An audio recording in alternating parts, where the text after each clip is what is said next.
What's up? Welcome to your Self-Helpless snack, where we give you a little taste of the Self-Helpless podcast with a mini episode. If you want to dive deeper into this topic, you can find the full episode linked in this episode's description. Please enjoy this bite, you beautiful person. In your experience, what is really the root cause of our anxiety around death? Is it fear of uncertainty, of pain, of just what comes up for people? You just nailed it. I think it's the fear of uncertainty, and it could be the fear of pain and suffering. But when I talk about overcoming the fear of death with people, the first thing I do is help them identify what their fear really is about. Because if the fear is really about their own death, then that's one kind of set of discussions and solutions we have. If it's about somebody else's death, or if it's about the fear of somebody else dying, or if it's a fear about their own death, but not what happens to them after they die physically, biologically, but their fear may be about, like what you just referenced, how I'm going to die. Is there going to be pain and suffering involved? That's also a different discussion with slightly different solutions. So that's an identifying part of the conversation first that I need to have with people. But the most common things are fear of uncertainty and fear of pain and suffering, I think, for most people. And the fear of uncertainty is really what it distills down to, because people are, I don't know what's going to happen. That's what they Right. say. Ugh. Right, right. It makes sense why we're all so anxious. Yes. Yeah, we're walking around not knowing when or how or what happens. So what would you tell somebody who the fear around death is the fact that they might not be able to see their loved ones again or experience the joys that they love in this world so much? That's like the FOMO fear, right? That's That's basically, mine. right, right. That's the fear. Yes. For those of people who don't know, that's the fear of missing out, right? And Yes. it could be the fear of missing out of anything, any of the things that you just referenced. The bottom line with that is to teach people how to be less anxious. The positive side effect of that is they can be more present with whoever they're with, Yeah. and or whatever they're doing. If it's hiking, or if it's playing, going to the beach, whatever, they can be more present and not have this looming cloud over them of fears and emotions that's taking them away from being fully absorbed in their present moment. And I say it that way because not everybody comes to me with a belief in an afterlife. A lot of people come to me, they don't believe in an afterlife, or they're not sure, or whatever. They're hybrids, they're on the fence. And it really doesn't matter to me. My goal is to help them live life more fully now. Yes. I'm somebody who thinks about death several times a day. It's just an awareness, and sometimes it makes me fearful and kind of stops me in my tracks and I have to escape from it. But sometimes it's the inspiration I need to live my life really fully, like you're talking about. And then I talk to my husband who never thinks about death. Maybe if we go to a funeral, he'll think about it, or if somebody passes away. So, why do you think that some people think about it very consistently and others don't? Yeah, yeah. Well, that's the $1 million question, isn't it? I mean, I think the $1 million answer is that there are a million different reasons. So it's a buck per reason, basically. I worked out through them. A couple of things kind of distill down to like very common denominators. And one is that when we feel out of control, when we feel like we don't have control, we don't have enough, whatever enough is, certainty in our lives to make us feel really comfortable with being okay, then we try to control. That's the knee jerk reaction for most people. So we either try to control our emotions, our thoughts, or maybe we try to control other people. And the bottom line is we quickly learn that we can't control everything. We can control some stuff, and we should control the stuff we can control, but a lot of stuff we cannot control. And so the rubber meets the road, the sweet spot, if you will, is where is that line where you control stuff and then you let go of stuff. And the bottom line is, I think we need to reduce our own level of inner anxiety about stuff. But the other component is we need to expand our conscious capacity of our mind's ability to experience. But that's critical, because if we don't do that last part, the expansion of our capacity of our mind, then we're just moving around the deck chairs. We're not expanding the deck. I've been using this analogy for many decades now, and I don't know the professor's name who I borrowed this from. One of my students in the 1970s who I taught meditation to, and he was a PhD from the University of Houston, Texas. he told us in the group when I was teaching this class this story. He said his professor said to all the graduate students, this is why I call it the Houston Astrodome analogy. The professor said, all of you students here incorrectly think your mind is like this little 8-inch plastic bucket sitting on the 50-yard line on this huge football stadium down the street.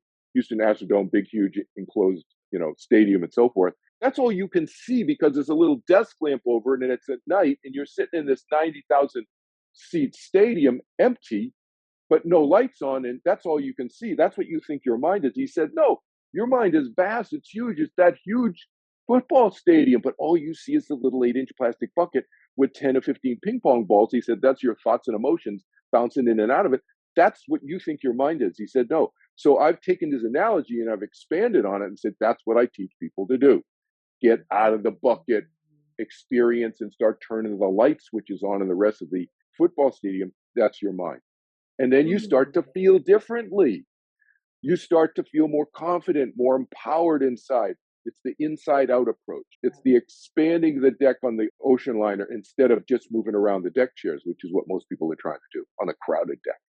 So, what is your advice to somebody? Let's say that somebody's really in the moment, experiencing a lot of anxiety. Is there anything that you share with them for kind of more instant relief? And then what do you share with people that want to incorporate that management more long term? Yeah. So the short term, first of all, I always look through their lens. Okay, what's going on? What's your belief system? I never try to change people's beliefs about anything, whether it's about death or dying or anything. But it's theirs to own. And I look through their lens though to help them think more clearly. But the first thing that I would do with them, the quick thing I would do with them is say, hey, look, we don't know when or how you're going to die, but you're going to know when you know at that, what I call that most intimate moment in every person's life when our physical biological body dies. One of two things going to happen. Either our mind is going to, or something's going to continue, which I think it's our mind. It's obviously not going to be our body. Our body's dead then. One of two things going to happen. Either we're going to continue or we're not going to continue. So if we don't continue, and you have that belief system, the science belief system, the brain and the mind are connected, and brain shuts off, mind shuts off, then there's no issue. Just live your life. But if your mind continues, then let's talk about how we can reduce fears and so forth and so on, so you don't take any fears with you. But the bottom line I point out to them is you're going to know when you know, and it's not right now. That's point number one. Because you're talking to me. And when you give them perspective, they laugh. That is funny. I can laugh right now, because people get so absorbed. So that's one thing. The other thing that I do is I teach them sometimes if they're in an immediate need, I teach them what I call the belly button technique. All you do is you put your hand, doesn't matter what hand, you put it on your belly button, on your tummy, you're just resting it there. You're just lightly resting your hand on your tummy. Do it with me now. Everybody who's watching, you Yes, do it let's right do now. it. Put your hand in your tummy and you just take a few slow, deep breaths. That's all you do. And you're not hyperventilating and you're not breathing fast. You're just breathing normally. That's why I call it a belly button technique and not a breathing technique. Breathing as well, because I don't want people controlling their breathing. Now, what does that do? If you're having a moment, an anxiety moment, where are you? You're all up in your head. What's the worst thing to do? Everybody knows this. Everybody's tried this already. The worst thing to do is to try to get yourself out of your head. Oh, I got to think about something different. Oh, I got to think about something positive. The worst thing to do, because it makes the negative thing more pronounced. It makes it 10 times stronger. Trying always creates more activity in the mind. Fundamental principle of the human mind. Trying always creates more activity in the mind. So you can't try. Don't think about hippopotamus right now, Delaney. It's too late. You're already thinking about it. You can't stop thinking about it now. Trying always creates more activity. Yeah. So the reason this simple belly button technique works, you put your hand in your tummy. Where does your attention go? It goes to your tummy. You just put your hand down there. So it's a little bit of a trick to the mind. Now, when you take a few deep breaths, it stimulates what's called the vagus nerve, the longest nerve in the human nervous system. It goes from the base of your brainstem to all your organs, your lung, your heart, your liver, your kidneys, your pancreas, everywhere, GI system, everywhere, and it calms everything down. So it's a temporary, not a long-term fix like the meditation. It's a temporary but immediate fix. I love that. It's such a simple tip. I mean, there's so many great grounding exercises out there, but I have felt overwhelmed by those because it feels like a checklist or to-do list Yes. in the Yes. moment where you just need to make one move. And I love that. That is such a great takeaway of a Very very simple. simple thing we can do no matter what. And Yeah. then, what would you share with somebody? What are some things that really help with long-term anxiety management around death and just living your life fullest day by day? Yeah, long term, I would say two things. One, everything needs to be balanced with experiential and understanding. That's always my approach. What can we change that's experientially going to change us, and what's going to change our thinking, understanding, and clarity of our thinking? Because we do all kinds of stuff that is messed up thinking, cognitively dissonant. So the experiential is the meditation, what I call turning within meditation now. We need to turn within and connect with ourselves in an easy, effortless way. And it just turns the ship around because it expands the capacity and it balances the fight or flight stuff out. And so that's experiential. And the other is understanding our thoughts and emotions and our desires. And do they align what we want? What do we wish for? Hopes and dreams, all that stuff. Do our desires align with our thoughts and therefore our actions, our behavior? I mean, a classic example like the NFL, and every team in the NFL, every coach is saying, we're making our goal is the Super Bowl. Our goal is the Super Bowl. We want to win the Super Bowl. Okay, that's their desire. What's the thoughts and the actions and the behaviors? Do they align? Well, sometimes the star players show up late and we don't do them. There's no consequence. That's cognitive dissonance. That is inconsistent behavior. You are not going to meet your desire if the thoughts and emotions, actions are not aligned with your desires. But that's the long term, because then we're going to start to cascade a positive snowball. We get rid of our anxiety, we balance out our chemistry, we're taking on less stress. That's the meditation component, right? We're expanding, we're using more of the Houston Astrodome part of our mind as opposed to just the 8-inch plastic bucket part, which is our waking state part of our mind. And then is the aligning our thinking so our behavior in our waking state is more productive. What is your approach? And maybe it's similar or different. What if somebody calls you and they know they're dying? Maybe they have a terminal illness, and how do you help them find peace with that? So I've had that happen a number of times.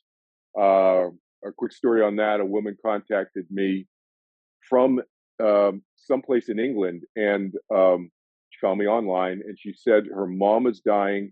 She's in the hospital, and her body was rallying, even though she couldn't communicate anymore. Her mom was conscious; her eyes are open, but she couldn't communicate anymore. And the doctors are confused because she had so many painkillers in her that they couldn't give her any more. And the doctors are saying the painkillers alone, the amount of painkillers alone, would be too much for most people to even stay alive. And yet her body was rallying. So Oh. she thought her mom might have been holding on. And that's what the doctors thought. So she contacted me. I said, when are you going to see your mom next? She said, tomorrow. I said, take the phone, hold it up next to her, put me on speaker, and I'm going to talk to her for a few minutes. And I talked to her for a few minutes. And I asked the daughter, what her mom's belief system was. And her mom, Irish Catholic, went to church 3-4 times every week for her entire life. Now the woman's like 85 years old or something like that, 90 years old. So I talked to her through her lens. Like I said, I don't change people's beliefs. So I talked to her about her Catholicism and her Jesus and God and all of that. And if somebody was an atheist, I would talk to them differently, obviously. But I knew she was a devout Irish Catholic. I talked to her about what it would be like when she goes to the other side and so forth. I did not tell her to let go. I was not suggesting that she should. I was just telling her what it would be like, and I was reducing and allaying her fears. Daughter hangs up, texts me afterwards, and her daughter said that mom beckoned me with her eyes to come over to her after the phone call, and she whispered one word, and it was the last word she ever said, and she hadn't spoken for 2 weeks before. So she said, beautiful. Thank you for tuning in to Self-Helpless. You can find our brand new merch, Patreon community, and other fun goodies at selfhelplesspodcast.com. We'd be thrilled if you left an Apple Podcast review, shared this episode with a friend, or post about it on Instagram and tag us at Self-Helpless Podcast so we could repost you and say hi. As an independently produced show, we sincerely appreciate your support. Thanks, everybody.